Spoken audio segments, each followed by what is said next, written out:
Find you all, and welcome Benjamin. Let's see, I'm going to just advance my slide. So before we get started, just a couple of housekeeping items.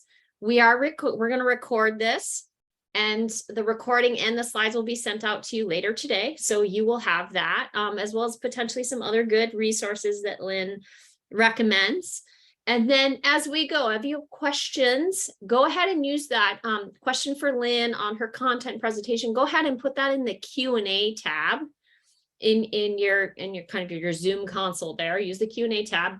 Other things, this is a fabulous community, and it's really fun to see everybody engage with one another. Go ahead and use that chat. You have questions, or hey, what was that Lynn said? Someone else might be familiar and might recommend back. So go ahead and ask questions of your peers as well, using that chat function, where it's a fabulous community and very supportive. So I love these Thursday webinars for that. It's really fun to see everybody. So welcome. And then go ahead and follow us, follow Bloomerang. You can go ahead and take a look at us at Bloomerang Tech on Twitter. And if there's any novel, insightful thing that Lynn shares with you, go ahead and share that back out to the world. So with that, I want to just, again, my name is Ann Feldman. I'm the Chief Marketing Officer here at Bloomerang. And what is Bloomerang? If you're not familiar with us, you can check us out after Lynn's presentation today. But Bloomerang, we're all about, we have donor management software that nonprofits actually love to use. We're built by fundraisers for that small and mid-sized nonprofit. So great way to keep in touch with your donors and drive a strong relationship that keeps on giving. And that's what we're all about. We're all about making fundraising easier, creating authentic relationships with your donors, and helping nonprofits thrive. And that's what we're here to do today, is just creating an opportunity to learn and engage and learn from Lynn. So with that, I'm going to go ahead. Lynn, I want to introduce Lynn. I've had awesome time chatting and getting to know Lynn before our webinar. She has had some amazing experiences in her life. Lynn is the founder and CEO of LMA Grant Consulting, and Lynn works very closely with nonprofit clients across the U.S., strategic planning, developing fundraising goals, funding goals, identifying funders, coaching, applying for grants, all kinds of things. She works with a variety of nonprofit sectors: the arts, education, health, international development, tech, community development. And fascinating piece. So if you ever have time to get to know Lynn, Lynn first entered the world of nonprofits through the Peace Corps. So she spent a couple of years overseas, and someday, get to know Lynn. She'll share her story and her experiences there. It's just absolutely fascinating. So when Lynn returned back from the US, she went into teaching and then shifted her career into nonprofit. So 4 years as the lead grant writer for a nonprofit in the Boston area. Lynn has an MBA in nonprofit leadership and a Bachelor of Arts in elementary education. So I think we're all going to learn something here, and I'm really excited to learn from you today, Lynn, and a big warm welcome. So with that, I'm going to go ahead and stop sharing my screen so we can learn from Lynn. Well, thank you so much, Anne, for that introduction, and just to kind of build off of that. And first I want to say that I'm so glad to be here, and it's so great to see so many people from so many different parts of the world joining us. And I also just love seeing the different weather in different areas. Myself, I'm joining from Beverly, Massachusetts, so I saw some that are close by in the Boston area, which is always great. And then just to add to what Anne was saying, I like to share, when I do webinars and connect with folks, I like to share a little of my background of how I got into grant writing and sort of what brought me to being here today and sharing this advice and these tips on grant writing with you all. So myself, as Anne shared, back in 2012 to 2014, I spent several years in the Peace Corps, and I was overseas in the South Pacific. And when I came back, I had realized that even though I had, gone to school to become a teacher at the time, And then I went into the Peace Corps and I had this incredible kind of life experience that really changed the trajectory of my career. And what I had realized from that personally was that I was really passionate about the work that nonprofits do and that NGOs do around the world. And so I spent a few years teaching while going back to school and getting an MBA in nonprofit leadership. And what kind of worked out at the time, I was a writing teacher. So using those writing skills and then switching over to working in nonprofits, I was able to kind of translate those skills pretty swiftly and began working as a grant writer. And so after about 4 years of leading the grant writing at a nonprofit in Boston, I decided to start my own grant consulting business. And through this, I've had the opportunity to work with nonprofits that are working all over, and they're working in a range of sectors, as Anne mentioned. And I've had this great opportunity to work with these organizations, and over the past few years have worked, collaborated to secure more than 14 million in funding. And what I've learned throughout this process is that there are these certain areas that funders typically ask for when it comes to grant writing. And those areas you'll see on the screen in front of us right now in these different little bubbles. And what I find is that funders tend to ask for this information in a variety of different ways, but they all seem to come back to these same buckets. So what we're going to talk about today is what each of these sections look like, what a funder is actually really looking for with each of these areas, and then look at an example of what an area of that proposal might look like, and just a few tips to think about. After this webinar, something that you'll receive is a template. And one thing that I do with my clients a lot is, especially if they haven't done grant writing before, a lot of times we'll start out by creating this boilerplate grant template that covers all of these areas and really goes in depth so that an organization can then take that information, kind of modify it for a grant application, but really streamline their grant writing process.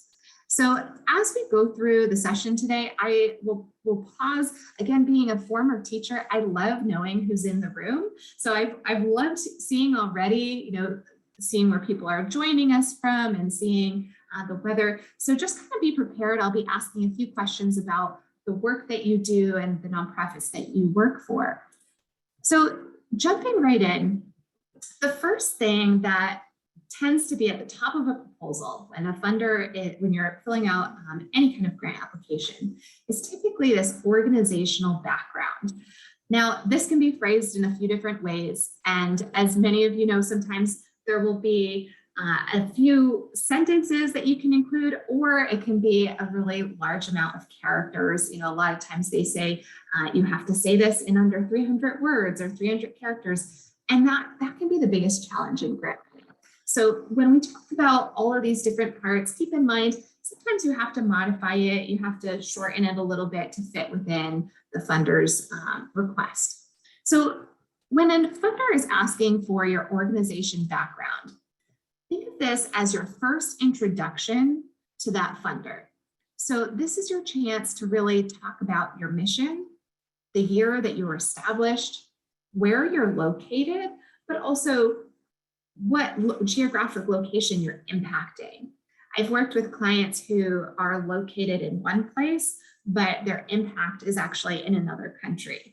And so really think about not only where are you, but where are your constituents? Who are your constituents? Who are you reaching? Is it a specific age group?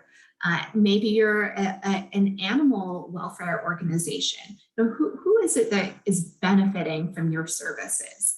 And if you can quantify that, that's even better. If you can say how many people or constituents you reach a year, even better. This is also an opportunity to give a brief summary of your programs. So you don't have to go into expansive detail. I usually recommend some bullet points to really summarize what you do, but you'll have a chance to expand on that a little later in the application. If there's room, also include a bit of your history. I've worked with clients who over time, their focus has actually shifted. So maybe they started out really honing in on one program, but then realized that the need in the community was greater. So they expanded what they did, and then their organization changed based on that. So having that history can be really helpful for a funder. And then last but not least, thinking about who your board and staff are, who's running the show. Again, this is a lot of information to include, so it's kind of dependent on how much room you have in that part of the proposal. Let's take a look at an example. And these examples are kind of fill in the blank. You know, use your imagination as you're reading this. I'm going to give everybody a moment to just read the example on the screen. And think about what stands out to you.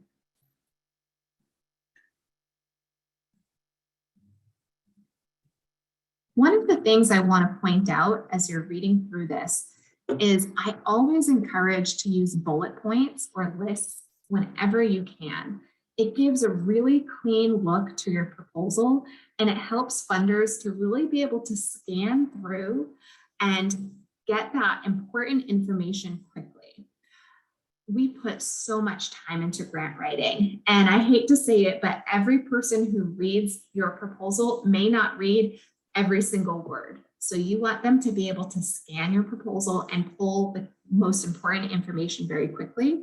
So by having that separated out, be creative with your spacing, use bullet points, use lists, that will really help you. A question that I receive often after saying that is, but what about these online portals that maybe don't allow for the formatting for bullet points? You can still be creative. I like to use hyphens. I like to sometimes maybe use an asterisk in place of a bullet point. You can use numbers and create lists. There's so many ways that you can be creative with your spacing and make it visually appealing, even when it's in that online format that's a little bit more frustrating when it comes to that. And so you'll see in this really goes through all of those areas, that background, talking about how many people you reach, a very brief list of your programs, a little bit about your history, and then talking about the board and staff. So your organization background will be a little bit longer than this, but you get an idea of what that framework should look like. So before we jump into the next section, I would love to hear from those in the room, going back to what your organization is. In just a few words, drop into the chat a few words about what your organization does. So picture you're responding to one of those questions that says, in 10 words or less, explain what your organization does. That's a hard question to answer. Go ahead and share. I'd love to hear from a few folks. What is the focus of the organization? Great. Foster care, arts and culture programs, great. Youth programming, great. Affordable housing. So there are so many different areas of work that the folks on this call are doing. So I'm just really impressed already seeing different sectors that people are working in. This is fantastic. I saw working with special needs, youth education, leadership skills. This is fantastic. So again, think of this organization background as that first introduction to the funder. And I'll come back and ask a few more questions in a bit about your organization as well. The next area is the need statement. And this is asked usually in a few different ways, but typically a funder will frame it as, what is the problem, the challenge, or the specific need that your organization addresses? So really think about, why does your organization exist? What need are you addressing that without your organization, that need would be even worse? So for an example, we want to think about what is, could there be a lack of something? Is there something missing? Are there challenges that folks are facing? And I like to recommend, backing that up with some facts, some statistics, do that research. So you might know, because like you're working in this field, you know this work so well. And for you, it might actually feel really obvious.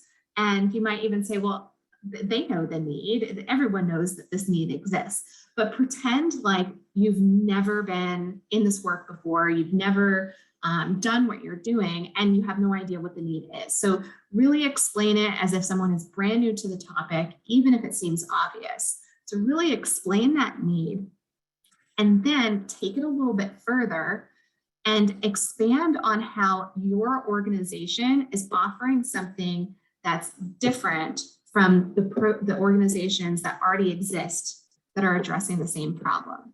So how is your organization different? How are your programs different? The reason why that's important is because all grants are competitive. All funding will be competitive. And so picture yourself in the seat of that funder, and that funder has just received 2 applications from 2 organizations that are very similar. And if they have to decide which one of these organizations to fund, why should they choose yours?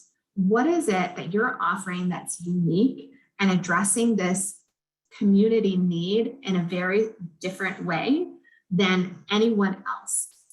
So when you're thinking about that need, in addition to saying, this is a need in the community, what is that unmet part of it? There's probably other organizations that are trying to address that same need, but what are you doing differently? So I want everyone to take a moment, think about your organization and why your organization exists, and share in the chat what need, in just a few words, does your organization address? And again, it might feel very obvious to you, but pretend like you're talking to someone who's completely unfamiliar with your work.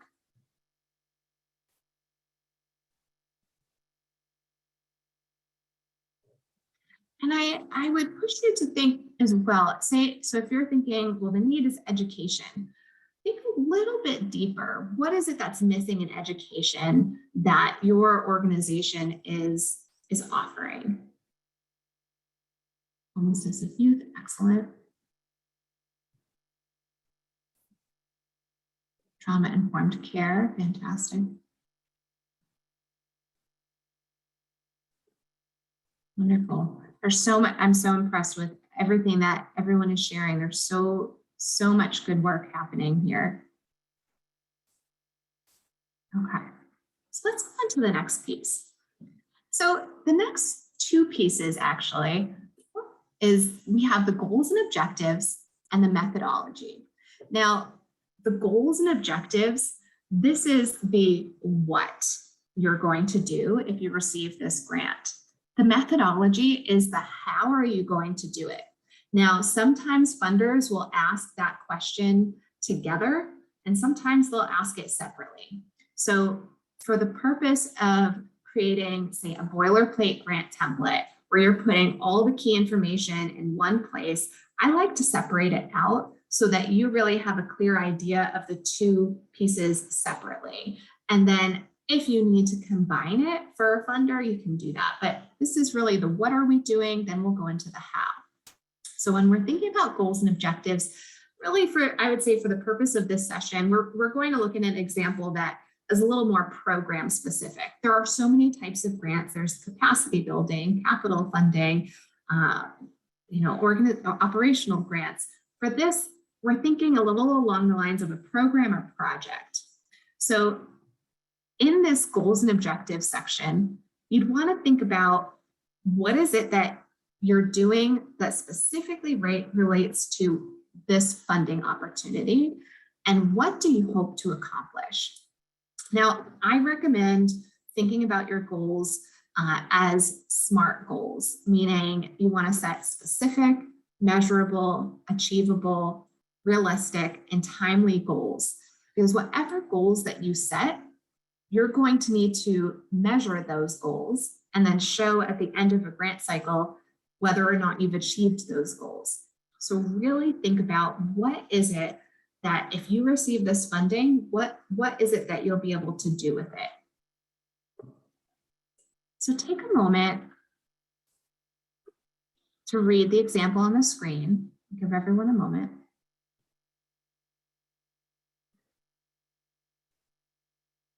And this is really just use your imagination. It's sort of a fill in the blank XYZ initiative.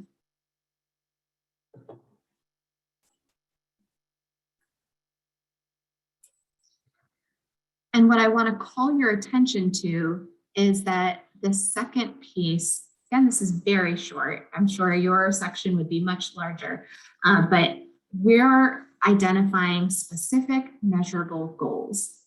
Now, sometimes when I work with a client and I see kind of a draft of a proposal, sometimes we almost forget to include this piece. There's a little more of just the explanation of the program, but nothing that says, well, how will this program change if you receive funding? You really want to identify for that funder, what is the impact that this funding will have? What's going to change based on receiving this funding? So are you going to expand? Are you going to grow? Is it going to sustain the current programs? Is it going towards staffing? You also really want to make sure that whatever their funds will be used for, just read the fine print of what that funder is interested in supporting. A lot of times funders will say they don't want more than a certain percent of the funds to go towards staffing or overhead. So you just really have to be aware of that. But really think about what is it that will change? What is a measurable goal based on this specific project?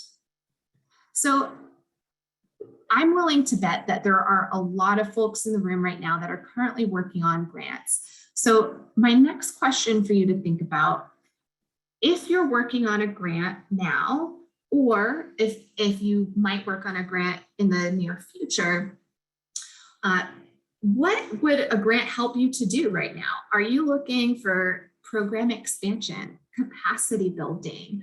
Are you looking to purchase a building or infrastructure for your organization? Go ahead and just drop into the chat just a couple words about what are your goals for grant funding right now? Liz, I see general operations. That is, I feel like what everyone would love to have too, and it's the toughest thing to tap into. And typically what I recommend is that usually you want to build a relationship with a funder first. And a lot of times getting a foot in the door with, say, a smaller grant can lead to future funding that is general operating. So one way to get your foot in the door is to kind of take one step at a time with that, but general operating is so tough. I see program expansion, great technology. Yep. Great. Wonderful.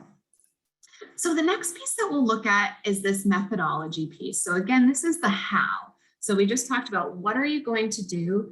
And now the funder really wants to know, okay, well, how are you actually going to do it? What are the pieces that have to fall into place in order to make this happen? There's a lot to consider here. Think about the steps that are involved. Think about the timeline. Think about who is doing it. And when you're thinking about who is doing it, dig into this a little bit. Why is that person qualified to do it? And what will they be doing specifically on this project? And then really dig more into how the funds will be used and be specific.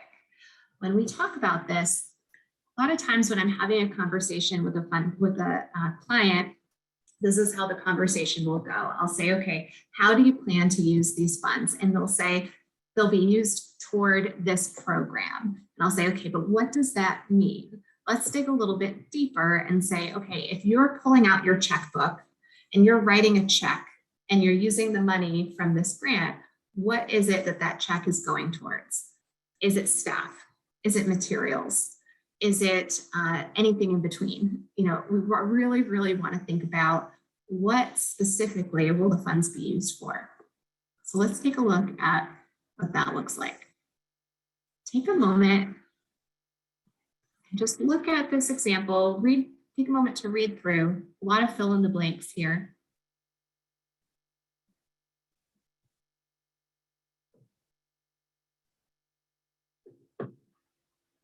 And again, we're really spelling out what that plan is step by step. So maybe if it's a program grant, maybe it's for the next 6 months and you're spelling out, this is what our month 1, month 2 plan is. Maybe it's more of a quarterly plan. It just depends on what your specific ask is. Let's take a look at that personnel piece. This is so important. Sometimes what I've seen clients do is they'll just kind of copy and paste a staff person's bio from the website, which is a great start. It's a great starting place, but don't leave it there. I would say then modify it. It's great to have their background. It's great to have their qualifications, but what we need to add in is what are they doing specifically for this project? What is their role in it? Are they leading it? Are they supervising? Are they executing on certain pieces? And why are they qualified to do that? Why does it make sense to have them do it? And then this last piece, try to be as specific as you can. During this session where we aren't going through how to write a budget, but this is kind of the opportunity to provide a little bit of a narrative around what's in your budget. So your budget is separate. It's usually a separate attachment for your proposal, but in your methodology section, when you're talking about what is it that you're going to be doing, I encourage folks to really give an explanation on what are the supplies that you're purchasing, how much are you spending on that? If you're spending funds on personnel, what are you spending? And anything else in between. So just be as specific as possible. Go back to that point where we said, okay, if you're pulling your checkbook out, what are you writing a check to? All right. Now, this next piece is the impact and evaluation section. Now, when you're thinking about evaluation, this is kind of an organization-wide thing that you want to be thinking about. It's not just for grants, because evaluation really is what will help tell you if you're successful. And it really helps guide your organization in making decisions on whether you need to make some changes or updates to your program and what your next steps are. So what I recommend to folks, sometimes I'll work with clients who say, well, I don't have an evaluation system. And it's important that this is a team-wide effort so that everyone is on board with how you're evaluating your programs. That way, when you get to the end of the grant cycle and it's time to submit a report on your evaluation, you've been evaluating throughout the process. You don't start evaluating at the very end. So with this section, this is when you're telling the funder, what does success look like? So picture you've received the funding, it's a year-long grant. Picture yourself a year from now. If this program is successful, what does that mean? How will you know? How do you measure that success? What tools do you have in place? This could be something like surveys even, can be testimonials. You could be using more intricate software for measurement and evaluation. There are so many ways to collect data, but you really have to have some sort of system in place to make sure you're tracking that information.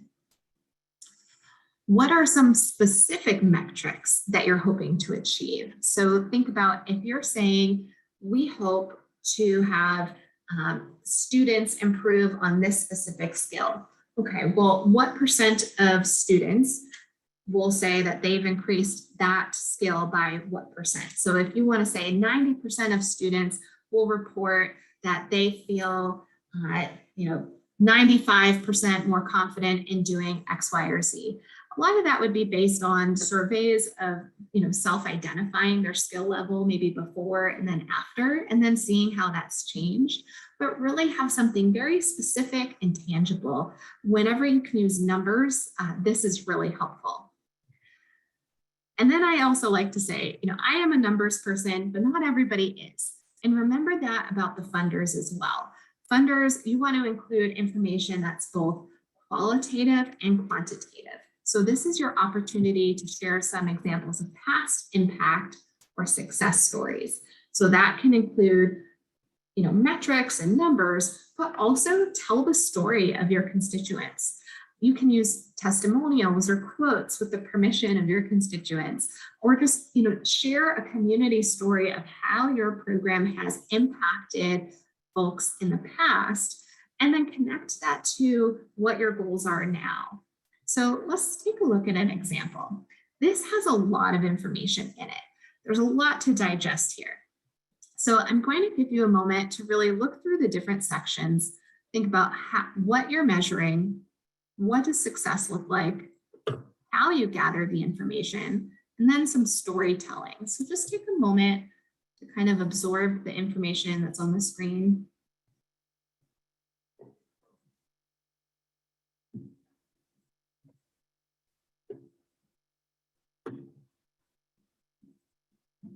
You'll notice, I encourage using really tangible, specific numbers and metrics whenever you can.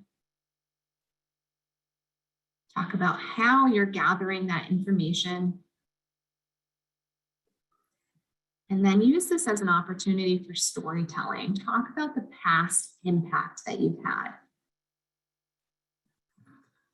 Sometimes when you're writing a proposal that is more flexible with the formatting, sometimes you're able to even include a photo of your program in action. And sometimes even on online portals, funders will ask you to upload a photo.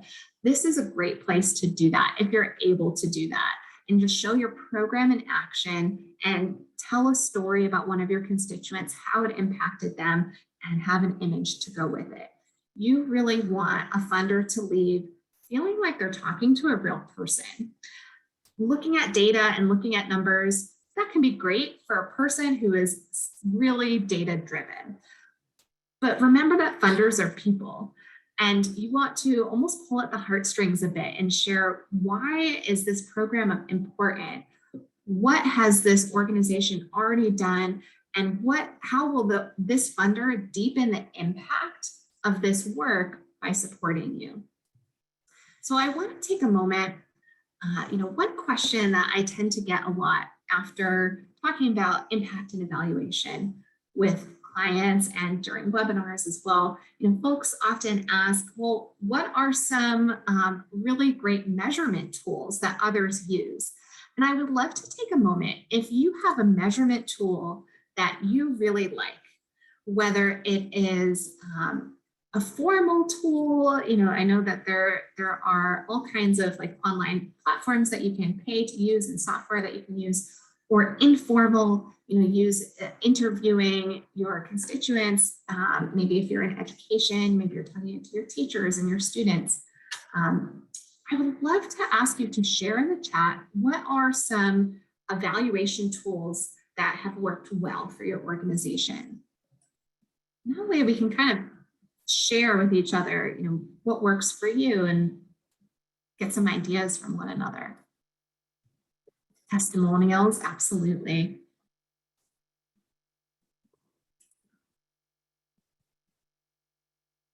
Rubrics and survey data. Google Form, I'm a big Google Form fan because I feel like I love how it makes some clear pie charts for you after too. Pictures and videos, yes, definitely. If you can send a video or a picture to your funder after receiving the funding and give updates and say, this is how it's going, it's a great way to build a relationship. 1, 3, and 6 month follow-up, great. Great. So if you're someone who is struggling to identify a way to evaluate your program, I recommend taking a look at what folks are sharing in the chat and think about, Are any of these opportunities for your organization? There's so many ways to evaluate programs and systems. So really think about, are there things that are being shared in the chat that might work for you? Great pictures of past events, no in person. Yeah. Awesome. So this next piece that we're going to look at is sustainability. So usually, I would say this question tends to fall at the end of a proposal. It's usually one of the last sections, but it's so important. And a funder usually says, how is your program sustainable? And what I find is that even if they don't say this, what they mean is they want to know about the money. They want to know about finances. How is your program financially sustainable? And what is so important to keep in mind, especially if you're a new nonprofit and you're still trying to figure out what are the best sources of funding. When it comes to grants, funders want to see that you have other sources of funding already in place. They want to see a diverse stream of revenue, and they want to see that their funds will deepen the impact. And I would say there are some grants available for seed funding, but typically that's not where I would recommend clients to go when it comes to just starting up your organization. Funders really want to be at that point where if they support you, it's going to deepen that level of impact.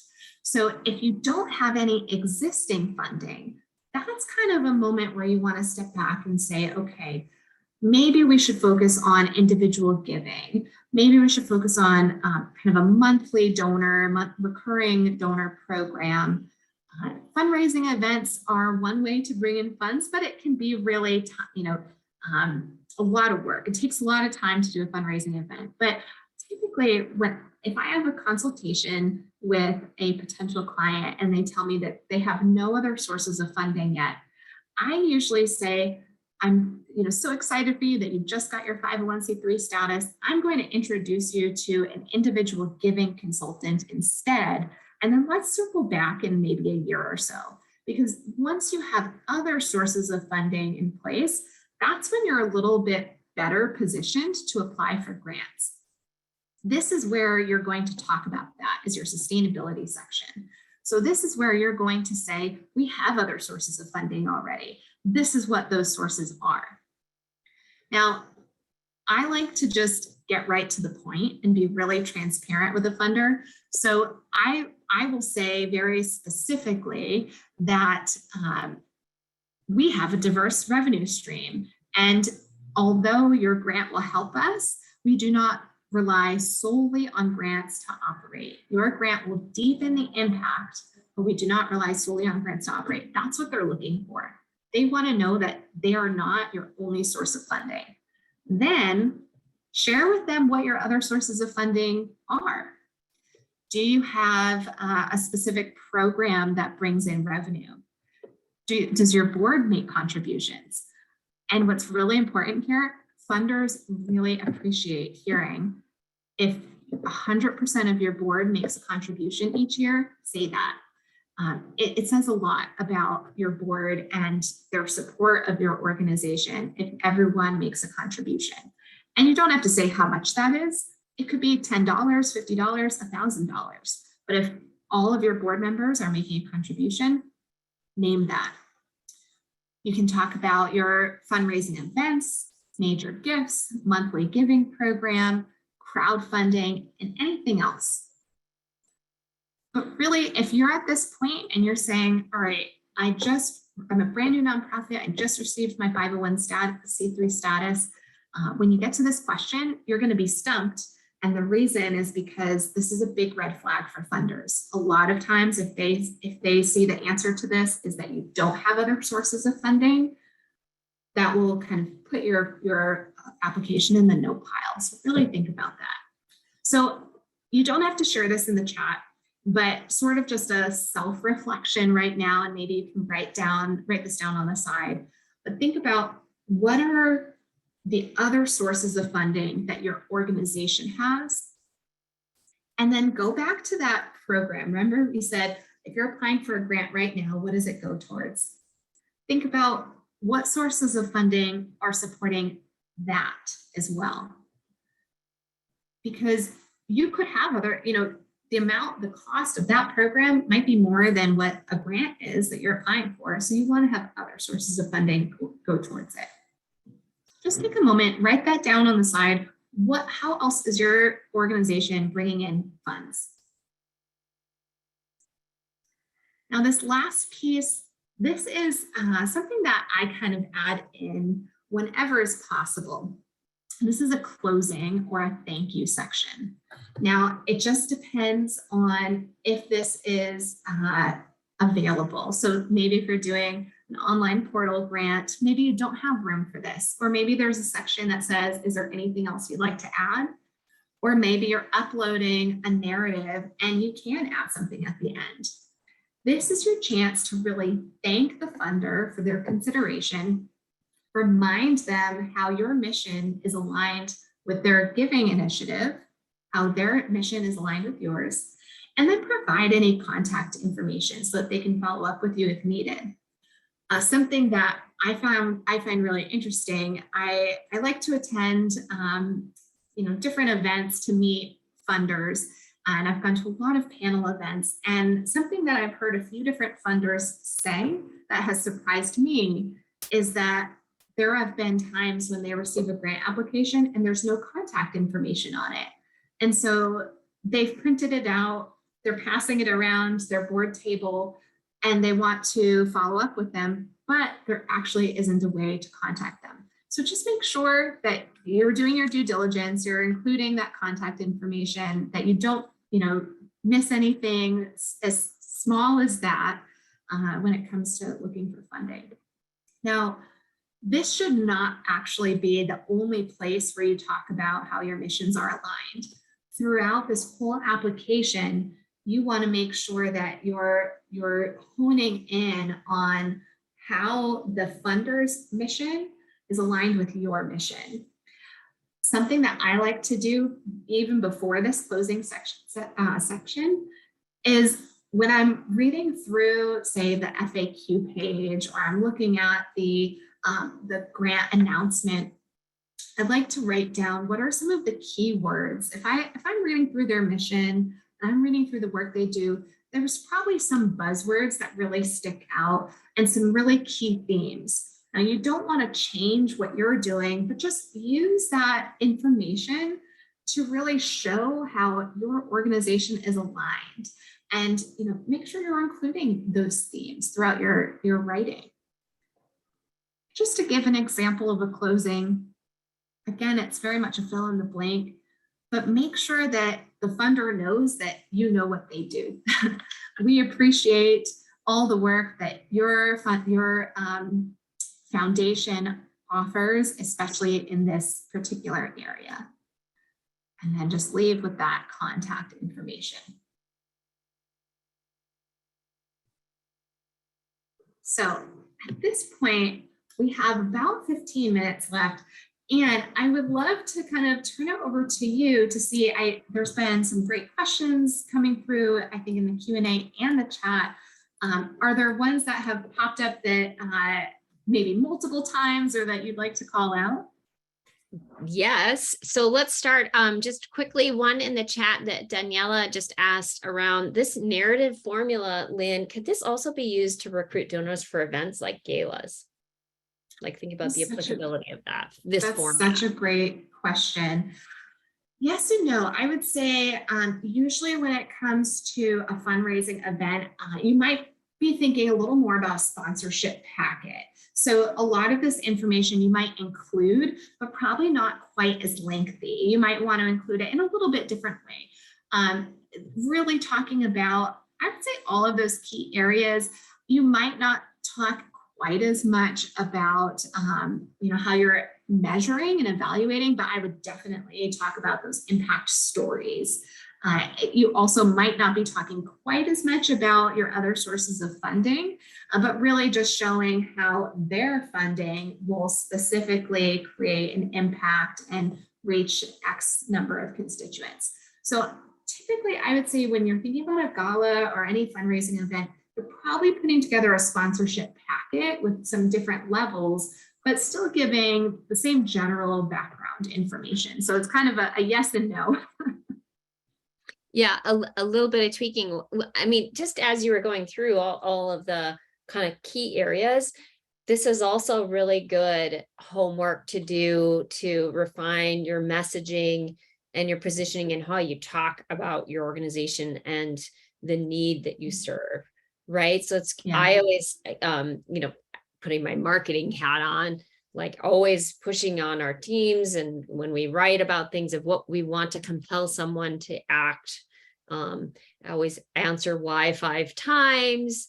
Why is that different? So I can do what, or so my constituent can achieve X, right? Really starting to fill in more of the blanks than what we might think, because we live and breathe it every day. So we think that everybody else knows, but really getting into that why from multiple lenses is good.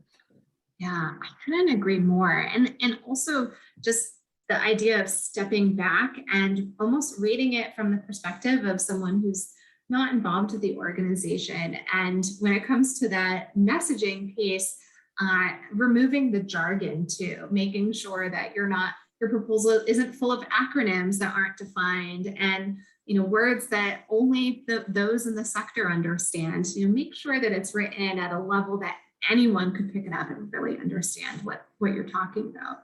Yeah, that's a good reminder. Everyday language. We do have some additional questions here. One, Suzanne asked, what are a couple good sources for finding foundations to apply for grants? So where do I go find them? Yeah. I have a few different go-to sources when it comes to finding grants.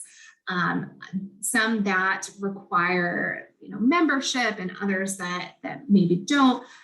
So if you're looking for foundation grants first, if you are community-based, the first thing I do is recommend taking a look at who your community foundations are. If your organization is really specific to a local region, the community foundations care a lot about knowing what's going on in their own backyard. So see if those community foundations have funding areas that match what you're doing. I like to use different grant databases as well. I'd love to hear if there's Bloomerang resources around this as well, but some things that I use that do require paid membership are Grant Station and Inside Philanthropy. A lot of times there's other types of directories. I know that I'm blanking on another name, but if you are like a member of, say, your state nonprofit group, so Massachusetts has Philanthropy Massachusetts. If you're a member of them, you have access to this online directory with potential grants. So there's a few different ways to do that. And I wonder, Anne, are there resources through Bloomerang to find potential grants as well?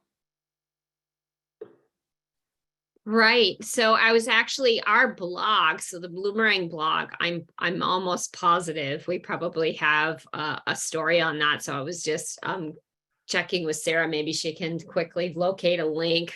If we've got something on our blog, we have thousands of articles on our blog. Grants is a topic that we do talk about and blog about. So there's tons of great resources on the Bloomerang blog as it relates to that. You hit on a number of the same that I was going to mention, Grant Station, et cetera. So from that perspective, let's move on to a couple of other questions. I want to be mindful. Okay, we're good on time right now. Tim is asking, how do you differentiate the question about multiple donor streams if it's a new program that the grant is funding? So for example, if the grant funding is the sole revenue of the specific new program. So again, he's probably thinking more of like, this is a new program. How do I talk about the funding streams or donor streams? Yeah. So I have a few thoughts. One strategy that I am constantly pushing with all of my clients is that whenever possible, have a conversation with a funder before you're applying. Most funders are open to having a phone call or a Zoom call or even answering a few questions over email. having a conversation can help answer really specific questions that are related to that proposal, but also builds that relationship. So you have someone kind of on the inside who can speak for your organization when that application is received. The reason why I mention that is because that's kind of a funder specific thing. Some funders will be okay with being the only funder for a specific program. Others will not be. That would be something worth bringing up to a funder before applying. So if I'm understanding that question correctly, it's that, say if you're asking for funding and it would cover 100% of the cost of the program versus, if maybe you're asking for funding that's only going to cover 50%. Well, if it's only covering the 50%, you can talk about in the program goals and objectives, you can talk about what is the whole entire program goal, and then further specify your support will cover this much of this part of it, and really just kind of detail that. So for example, if you are looking to cover a staff position and that staff position is going to cost the organization $50,000, you could say $10,000 of this grant will go towards this staff position. So it doesn't have to be the whole thing, it can be just a part of it. But if you are saying that 100% of the grant will go towards 100% of the cost, just make sure that you have had a conversation and that that's not going to be a red flag for you. I hope I answered that question the way that you asked. I feel like there's a few different ways we could have gone with that.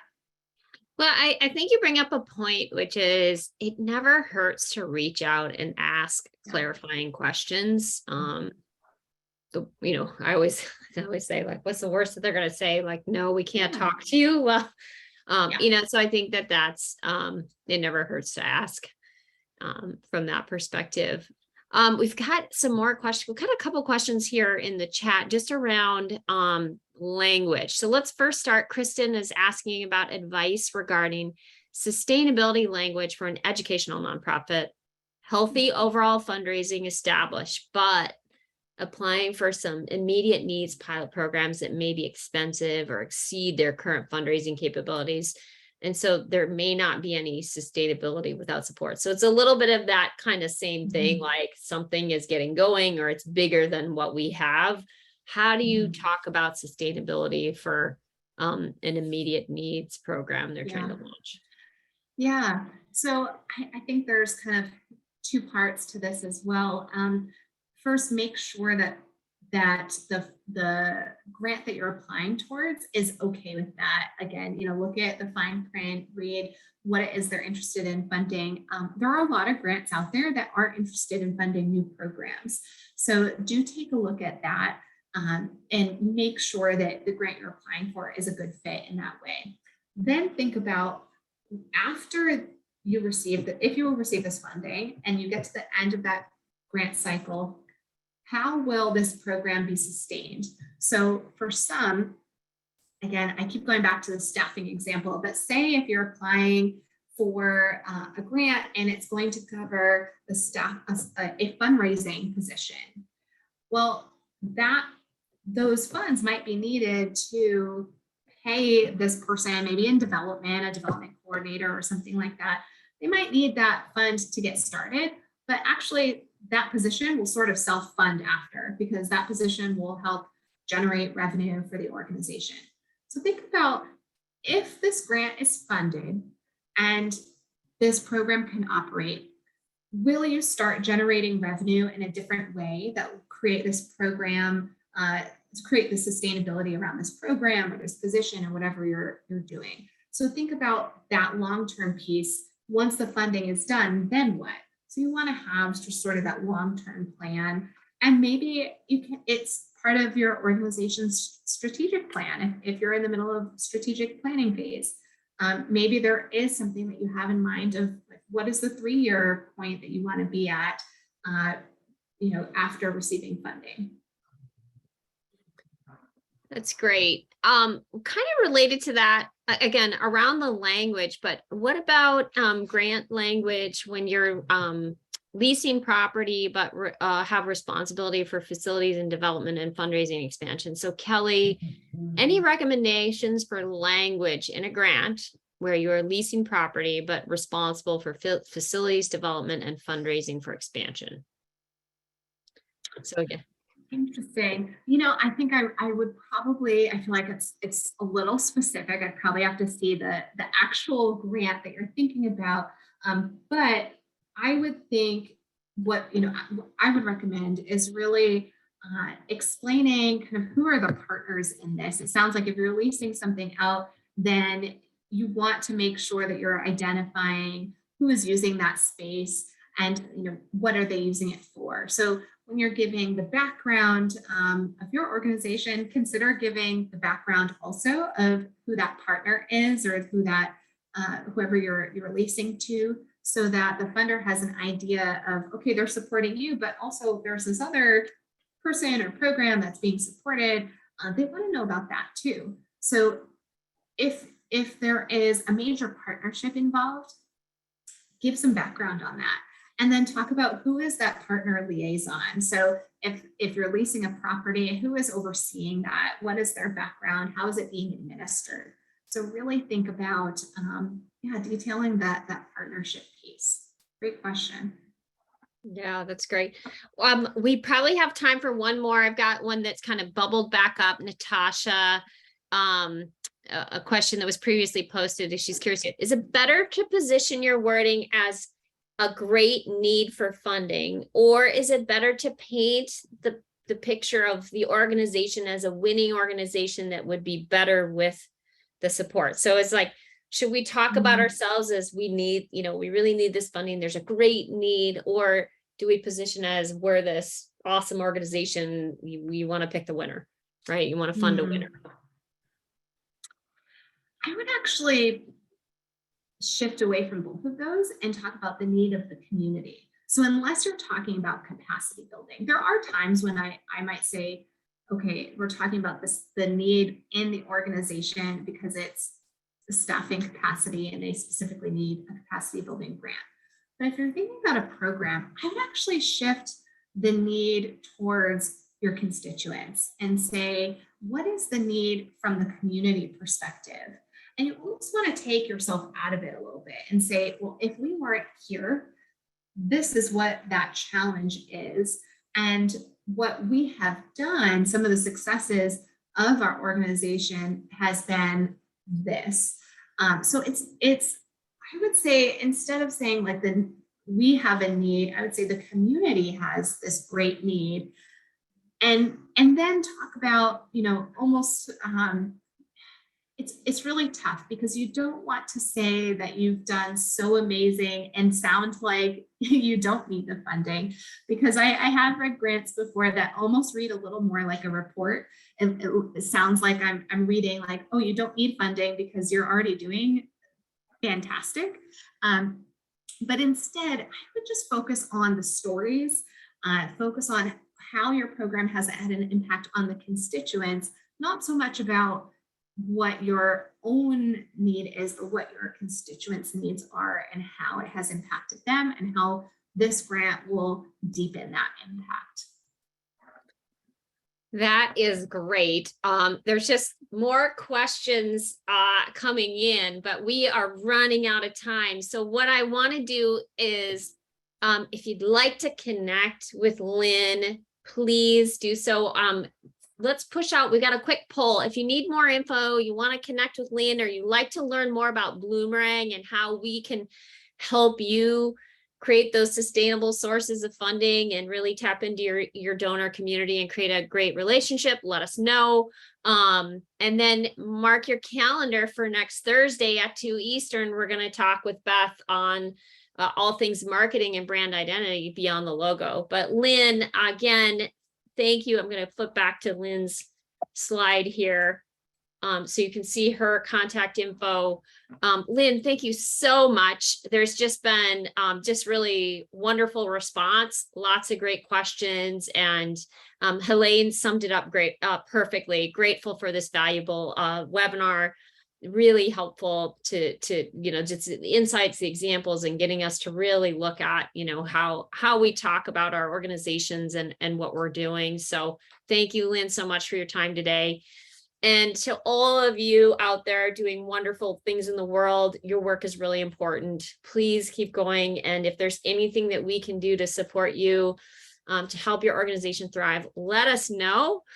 And with that, I hope that you're all healthy. Please stay safe and have a wonderful rest of your day. Thank you again.